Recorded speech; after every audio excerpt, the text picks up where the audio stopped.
حضرت سیدنا عبداللہ بن عباس آپ سرکار روایت کرتے ہیں، نبی اکرم صلی اللہ تعالی علیہ وسلم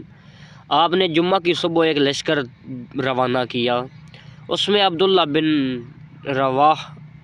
آپ سرکار بھی موجود تھے۔ تو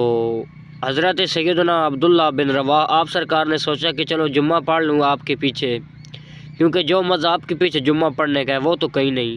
اس کے بعد میں لشکر کے ساتھ مل جاؤں گا، فوراً روانہ ہو کر پہنچ جاؤں گا میں لشکر کے ساتھ۔ تو آپ سرکار نے جمعہ پڑھا حضور کے پیچھے، جمعے کے بعد ملاقات ہوئی نبی دو عالم صلی اللہ تعالی علیہ وسلم۔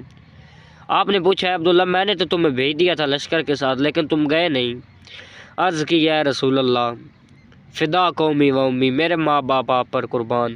میں نے سوچا جمعہ آپ کے پیچھے پڑھ لوں، اس کے بعد میں فوراً نکل جاؤں گا اور لشکر کے ساتھ مل جاؤں گا۔ تو آپ سرکار نے فرمایا اے عبداللہ اللہ کی قسم اگر تم میری بات مان کر چلا جاتا لشکر کے ساتھ، صبح ہی روانہ ہو جاتا، تو زمین پوری زمین خیرات کر دینے سے بھی زیادہ تمہیں رب العالمین ثواب عطا فرماتا۔